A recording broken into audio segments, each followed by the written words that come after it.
এই যে বেঙ্গালুরু বিস্ফোরণ কাণ্ড গত 1 মার্চ ঘটে যাওয়া যে ঘটনা তার সঙ্গে বং কানেকশন সূত্রের আরো কিছু খবর এসেছে যা অত্যন্ত চাঞ্চল্যকর। যা আমরা জানতে পারছি, রাজ্যে পর্যটক হিসেবে ঘোরার ক্ষেত্রে ট্রেনের বদলে বাসেই বেশি চলাফেরা করেছিল জঙ্গিরা। ট্রেনের বদলে বাসে করেই কলকাতা থেকে উত্তরবঙ্গে গিয়েছিল তারা। বাসের টিকিট কাটতে কোনো আইডি কার্ডের প্রয়োজন হয় না, তাই বাসেই ভ্রমণ বলে এমনই অনুমান তদন্তকারীদের। পুরুলিয়া যাওয়ার ক্ষেত্রে জেনারেল টিকিট কেটেছিল তারা।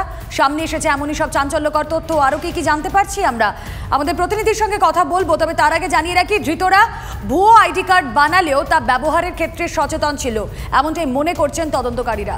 অত্যন্ত সুকৌশলে তারা এই পুরো যাত্রাপথটা যে মেনটেন করেছেন তার বলার অপেক্ষা রাখে না। শুভজিৎ, সুকৌশল কথাটা তুমি যে ব্যবহার করলে একেবারেই যথার্থ, কারণ কৌশল যদি সু না হতো এতদিন ধরে রাজ্যে তারা থাকতে পারতো না। এবং বারবার পরিচয় পত্র দিয়ে আমরা দেখছি যে হোটেলে তারা যাচ্ছে, দীঘাতে তারা 3 দিন থাকলো, সমুদ্র স্নান করলো, রেস্টুরেন্টে খেলো, পুরো মজলিসে থাকলো, কিন্তু কেউ কিচ্ছুটি বুঝতে পারলো না। এ নিয়ে রাজনৈতিক একটা তরজাও শুরু হয়ে গেছে। শাসক দল বলছে যে প্রশাসন তো 2 ঘন্টার মধ্যে গ্রেপ্তার করেছে, কিন্তু বিরোধীরা বলছে এতদিন ধরে তো তারা রাজ্যে ছিল, প্রশাসন কি করেছে। একেবারে, আর এই মুহূর্তে দাঁড়িয়ে ক্রেডিট নিয়েও কিন্তু একটা মারামারি শুরু হয়ে গিয়েছে কেন্দ্র রাজ্য উভয়ের মধ্যে। আমরা সরাসরি চলে যাই, আমাদের প্রতিনিধি সুজয় পাল রয়েছেন সঙ্গে।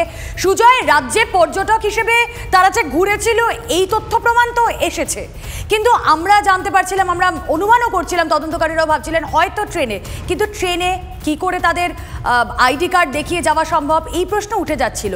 তাহলে কি তারা নির্ভরযোগ্য মাধ্যম হিসেবে বাসেই ঘোরাফেরা করেছিল? এখনো পর্যন্ত কি কি ইনফরমেশন রয়েছে?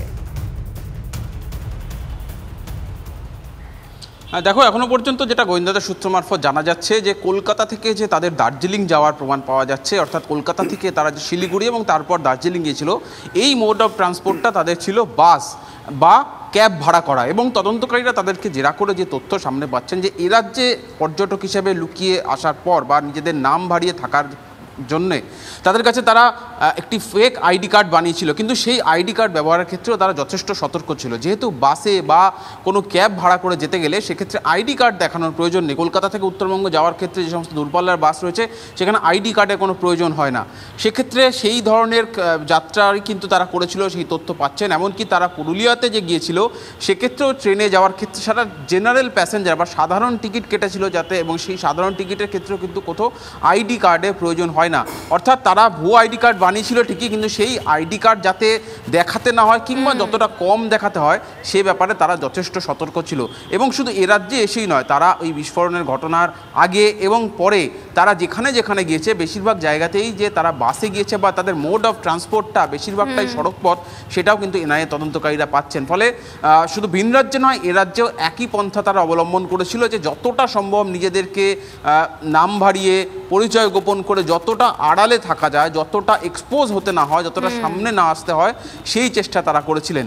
একই সঙ্গে তদন্তকারীরা অর্থাৎ এ রাজ্যের গোয়েন্দারা তাদের মাধ্যমে তারা যে সমস্ত তথ্য এখন জানার চেষ্টা করছেন যে এই মডিউলটা এ রাজ্যে কোনোভাবে ছড়িয়েছিল কিনা বা এই মডিউলটা এ রাজ্যে কোনো রকমভাবে কোথাও কোনো সংগঠন বিস্তার করতে পেরেছিল কিনা। তার কারণ এটি ভয়ানক একটি মডেল যেভাবে। ছোট করে আরেকটা বিষয় জানতে চাইবো একটু। দেখো, এতদিন ধরে রাজ্যে রইলো, শহরে রইলো, বিভিন্ন হোটেলে গেল, এবং তুমি যে কথা বলছিলে তারা কখনো ট্রেনে করে গেছে, কখনো বাসে করে গেছে, কেউ যদি ইনফরমেশন না দেয়, গাইড না করে, তাহলে কি এতই সহজ?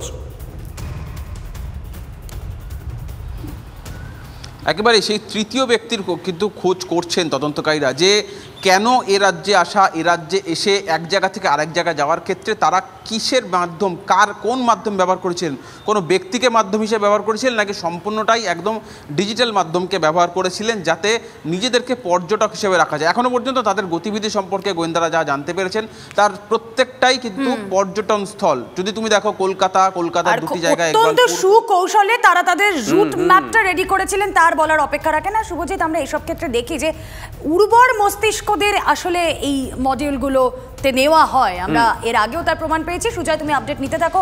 আপাতত ধন্যবাদ।